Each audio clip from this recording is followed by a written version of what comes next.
За прошедшие сутки в Казахстане коронавирус выявили у 74 человек, и еще у 34 подтвердилась пневмония. А за все время пандемии у нас в стране зарегистрировали уже больше 108 тысяч случаев заражения коронавирусом, и почти 35 тысяч заболели пневмонией с признаками ковида. Таких пациентов лечат в больницах, некоторых на дому. Все зависит от тяжести состояния. На это выделяются миллиарды тенге. А вот интересно, в каких странах лечение от ковида обходится дороже? Нургали Карабаев присоединяется к нам в студию. Добрый вечер, Нургали, и он знает ответ на этот вопрос. Здравствуйте. Смотря с кем сравнивать. Например, если с США, то у нас гораздо дешевле. И здесь еще зависит от того, насколько случай тяжелый и сколько времени пациент проведет в больнице.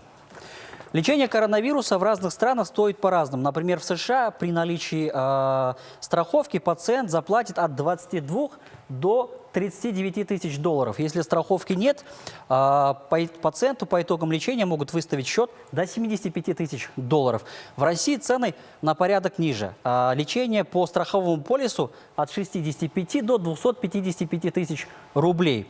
Амбулаторное лечение обходится россиянам от 5 до 15 тысяч рублей. Это в тенге от 28 до 84 тысяч тенге. Кстати, 65-255 тысяч рублей – это 364 и почти до 1,5 миллиона тенге. А в Казахстане счет за лечение выставляют за койко-дни. Например, тариф за один день в инфекционном стационаре стоит 32 тысячи тенге. За реанимацию в 2 раза дороже.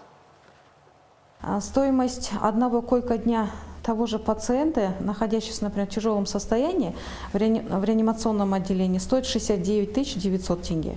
Стоимость одного койко-дня, в принципе, здесь практически входит все. Это лечение круглосуточно в данном стационаре, питание больного, лекарственное обеспечение, то есть и лекарственные препараты. Оплата идет за счет средств государства.